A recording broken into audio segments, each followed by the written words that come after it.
சிலுவை பாடல்களை பற்றி திருச்சபைக்கு வந்து போதிக்கும்படியாக தேவன் அந்த இடத்துல வைத்ததுக்காக அவரை மகிமைப்படுத்துகிறேன். நாவுகளில் ஜனவரி 7 பிப்ரவரியான்னு தெரியல, நான் என்ன சொல்லணும் அப்படின்னு சொல்லி காத்திருக்கும் போது தேவன் கொடுத்த இந்த வார்த்தை. ரெண்டாவது வார்த்தை வந்து அந்த கல்லனை பார்த்து அவர் சொல்றாரு, அதாவது மரண தண்டனை விதிக்கப்பட்ட ஒரு கல்லன். பொதுவாக மரண தண்டனை எப்படி விதிப்பாங்க அப்படின்னா, அவன் வந்து மன்னிக்க முடியாத ஒரு பாவம், அவரை இனி உயிரோட வச்சா நிறைய பேருடைய வாழ்க்கையில பாதிக்கும். இப்படி ஒரு சூழ்நிலையில் தான் மரண தண்டனைன்னு வைப்பாங்க.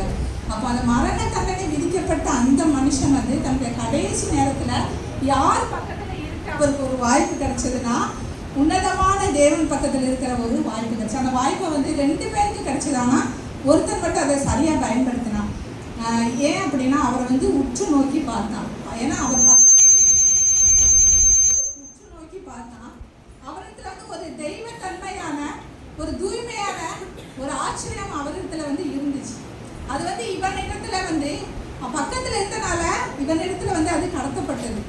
அதை வந்து தனக்குள்ள அவன் கொண்டு வந்தான். அதனால அந்த ராஜ்யத்தை பெற வாய்ப்பு வந்து அவனுக்கு வந்து கிடைச்சது. தேவன்கிட்ட வந்து அவன் சொல்றான் ஏசப்பாட்ட, நீங்க வந்து உங்க ராஜ்யத்துல என்ன நினைச்சுக்கொள்ளுங்க. அவர் சொல்றாரு, சரி நீ என் கூட தான் இருப்ப. அப்போ அவருக்கு எவ்வளவு மேன்மையா, இன்னைக்கு நம்மலாம் ரொம்ப பிரயாசப்படுறது இல்லாம எங்க ராஜ்யத்தை வந்து எப்படியாவது பெற்றுக்கொள்ளணும். ஆனா அவன் வந்து அந்த கடைசி நேரத்துல மரண தருவாயில வந்து அதை பெற்றுக்கொண்டான். தேவனிடத்துல அப்படி என்ன ஆச்சரியமானவைகள் இருந்தன. 7 விதம் அதை சிலுவையில் அவர் வெளிப்படுத்தினாரு. அந்த 7 விதமான இயேசு கிறிஸ்துவின் இடத்துல இருந்த அந்த 7 விதமான ஆச்சரியமானவைகளை நான் இன்னைக்கு உங்களோட பகிர்ந்து கொள்ள போறேன். இது வந்து அவரை வந்து இந்த பூமியில் இருக்கிற எல்லா பிரஸ்தாபத்தை பார்க்கணும் அவருடைய நாமத்தை வந்து உயர்த்தி வைத்தது. அந்த 7 விதமான ஆச்சரியமான அன்பு அப்படிங்கிற தலைப்புல தான் நான் உங்களோட பேச போறேன். இது உலகத்துல எல்லா மேன்மைகளுக்கும் மேலாக இயேசு கிறிஸ்துவினுடைய நாமம் வந்து உயர்த்தப்பட்டது. 2வது, பிதாவினுடைய வலது பாசத்துல அவர் வீற்றிருக்க வச்சது. இந்த 2ம் அவர் பெற்றுக்கொண்டதுக்கான காரணம் இந்த 7 விதமான ஆச்சரியமானவைகள் அவரிடத்துல இருந்தது. வேகமா நான் சொல்றேன், நீங்க வந்து நல்லா காது கொடுத்து கேட்டுக்கோங்க. ஃபர்ஸ்ட் வந்து மன்னிக்கிற அன்பு அவரிடத்துல இருந்துச்சு. இந்த 7 விதமான அன்பும் உலகத்துல இல்லை. உலகத்துல நீங்க எங்க போய் தேடி பார்த்தாலும் இவங்க உலகத்துல இல்லை. இது வந்து உயிர்த்தெழுந்த கிறிஸ்துவின் இடத்துல மாத்திரம் தான் இருக்கு.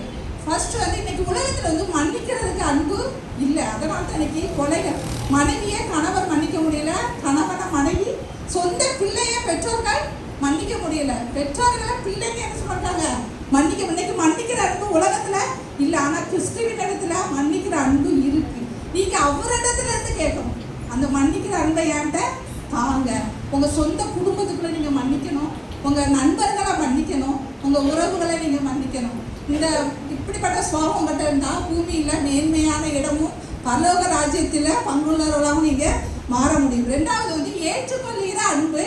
இயேசுக்கு சொல்லி எப்படின்னா, பாவியை ஏற்றுக்கொள்கிற அன்பு அவரிடத்துல இருந்துச்சு. நம்ம வந்து நிறைய விஷயத்துல வந்து மன்னிப்போம்.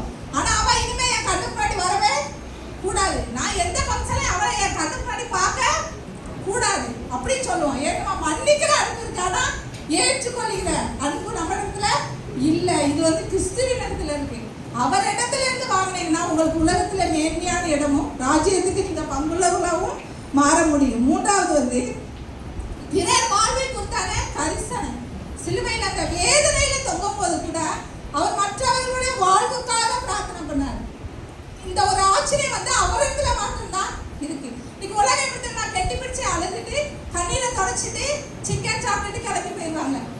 இதுதான் உலகத்தினுடைய ஆறுதல். ஆனா ஒரு மனிதனை வந்து அவன் வந்து அழிவின் பாதையில விளிம்புல இருந்தா கூட அவனை வந்து ஜீவ பாதையில திருப்புகிற கரிசனை வந்து யாருக்கு மட்டும்தான் இருக்கு, கிறிஸ்துவின் இடத்துல மாத்திரம்தான் இருக்கு. அப்படி ஒரு கரிசனை வந்து நீங்க பெற்றுக்கொள்ளணும். அப்பதான் உலகத்துல வந்து உயர்ந்த இடமும் உன்னதமான தேவனுடைய ராஜ்யம் உங்களுக்கு உண்டு. பிறர் வாழ்வை கொடுத்தான எவ்வளவு பிஸியான செட்டிலா இருக்கட்டும், பிறர் வாழ்வை கொடுத்தான கரிசனை வந்து உங்களுக்குள்ள என்ன செய்யணும், எப்போதுமே இருக்கணும். அது உங்க வாழ்க்கையை உயர்ந்த இடத்துக்கு கொண்டு போகும். 4வது வந்து வேதனையில தேவனை நோக்கி கூப்பிடுகிற ஒரு அன்பு வந்து அவருக்கு.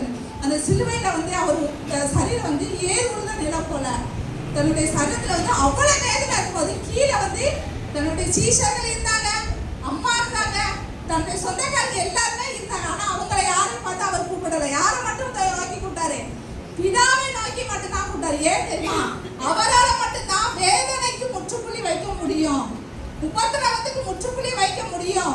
கண்ணீருக்கு முற்றுப்புள்ளி வைக்க முடியும், உடைய பாடுகளுக்கும் போராட்டங்களுக்கும் தேவனால மட்டும்தான் முற்றுப்புள்ளி வைக்க முடியும்னு யார் அறிந்திருந்தா? இயேசு கிறிஸ்து அறிந்திருந்தார்.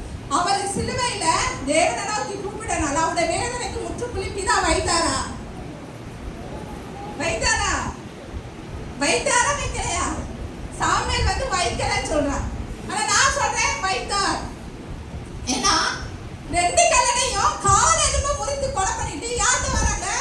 இயேசு கிறிஸ்து வராங்க. அவர் அப்ப என்ன செஞ்சிருந்தாரு? மறித்திருந்தார்.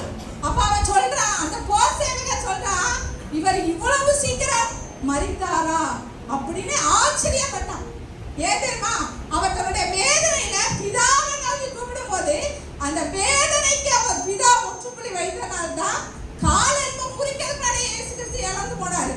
அவன் ஆச்சரியப்பட்ட விஷயம் போர் சேவகர். நம்முடைய வேதனைகளுக்கும் துக்கத்துக்கும் முடிவது உலகத்துல இல்லை.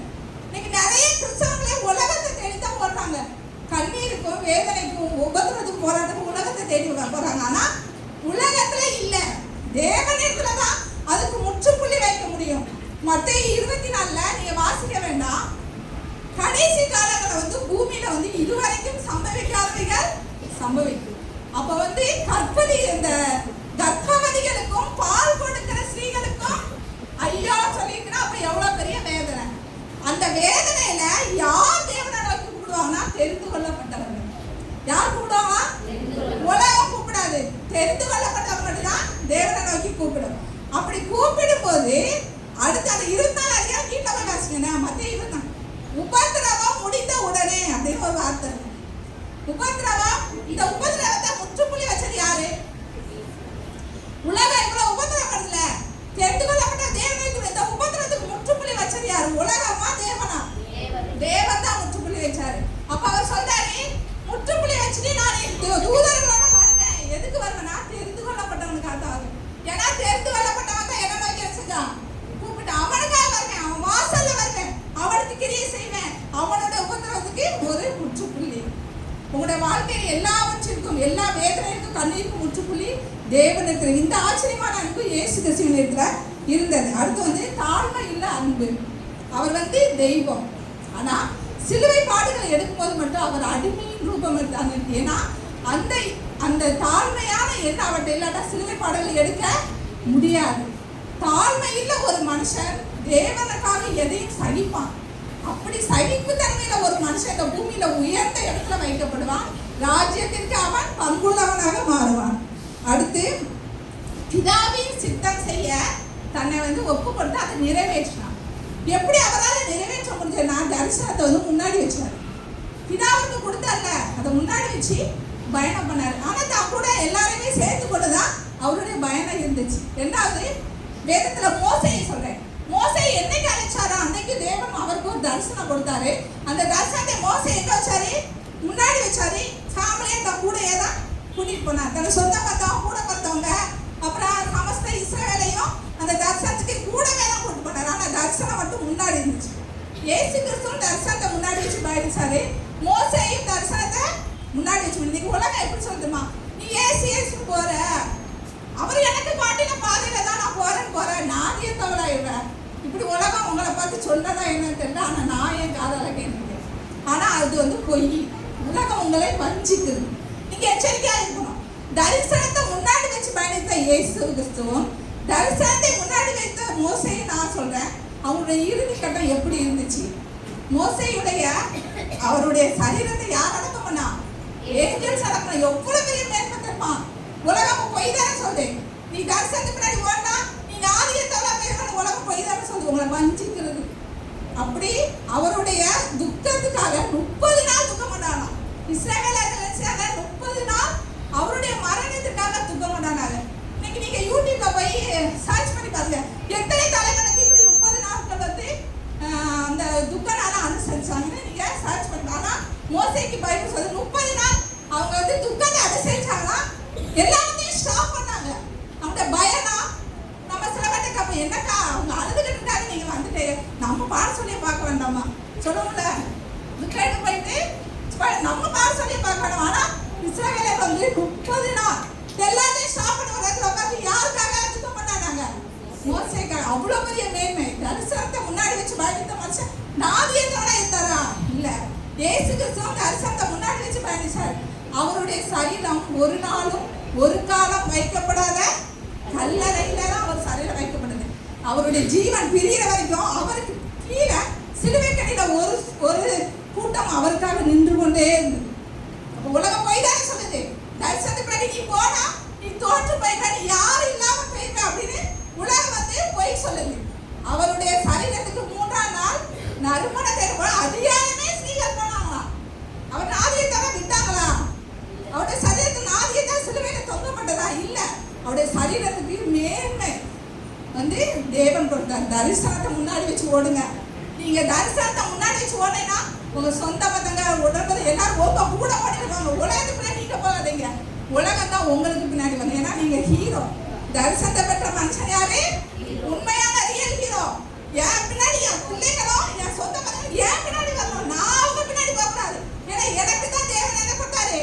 தரிசனம் கொடுத்தாரு. எப்போதுமே தரிசனம் முன்னாடி இருக்கணும். இந்த ஆச்சரியமான அன்பு இயேசு கிறிஸ்துவின் இடத்துல இருந்தது. கடைசியா அவருடைய ஆவி ஆத்மா சரீரம் மூன்றையும் பிதாவிடத்துல ஒப்பு கொடுத்தாரு. ஒப்பு கொடுக்கும் போது அந்த சரீரமும் ஆவி ஆத்மா எப்படி இருந்துச்சுன்னா தூய்மையானதா இருந்துச்சு. உலகத்தின் இச்சைகளும் உலகத்தின் மாயைகளும் அவளை அடிமைப்படுத்தவில்லை. அவருடைய சரீரம், அவருடைய ஆவி, அவருடைய ஆத்மா மூன்றையும் இந்த உலகத்தின் மாயையும் உலகத்தின் இச்சைகளும் அவைகளை அடிமைப்படுத்த முடியல. அவைகள் தூய்மையானவர்களா காக்கப்பட்டு யார்கிட்ட ஒப்பு கொடுத்தப்பட்டது? பிதாவின் இடத்துல ஒப்பு. இந்த ஆச்சரியமான அன்பு இயேசு கிறிஸ்துவின் இடத்துல இருந்தது. சரியா? உங்களுடைய சரீரத்தையும் ஆவியையும் ஆத்மாவையும் ரொம்ப கவனமா பார்த்துக்கோங்க. இந்த உலகத்தின் மாயை என்னன்னா இந்த உலகத்துல அழிந்து போகக்கூடியது. அவைகளாலையும் இந்த உலகத்தின் இச்சைகளாலையும் நீங்க என்ன செய்யக்கூடாது? கரைப்படக்கூடாது. உங்க ஆவி ஆத்மா செல்லும் பொழுது தூய்மையா பார்த்தாக்கணும். தினந்தோறும் ரொம்ப அப்படி கண்பிடிச்சு பாருங்க. ஆடி ஆஃபரை எப்படி பார்ப்பீங்க? அந்த மாதிரி ரொம்ப கண்பிடிச்சு என்ன செய்யணும்? பார்க்கணும். பார்த்து நம்முடைய ஆவி ஆத்மா சரீரம் இந்த உலகத்தின் மாயைக்குள்ள அடிமையாகுதா, இந்த உலகத்தின் இச்சைக்குள்ள அடிமையாகுதான்னு பார்த்து அதை தூய்மையா பார்த்து கடைசியில் யார்கிட்ட கொடுக்கணும்? பிதாவினத்துல கொடுக்கணும். கொடுக்கும்போது அவைகள் எப்படி இருக்கணும்? தூய்மையானவர்களா இருக்கணும். இந்த அன்பு வந்து யார்கிட்ட இருந்தது?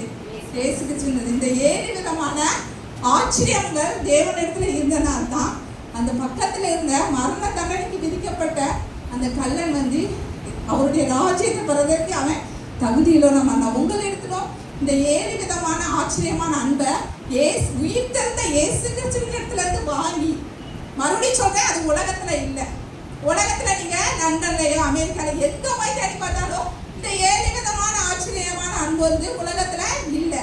ஆனா இயேசு கிறிஸ்துவின் இடத்துல இருக்கு. அவர் இடத்துல இருந்து வாங்கி பெற்றுக்கொண்டீங்கன்னா உங்களுக்கு இந்த பூமியில உயர்ந்த இடமும் பரலோக ராஜ்யத்துக்கு நீங்க பங்குள்ளவராகவும் மாற முடியும். இயேசு கிறிஸ்து கொடுத்த அந்த மேன்மையை பிதா நமக்கும் தந்தள்ளி நம்மை நம்ம குடும்பத்தையும் ஆசீர்வதிப்பாராக.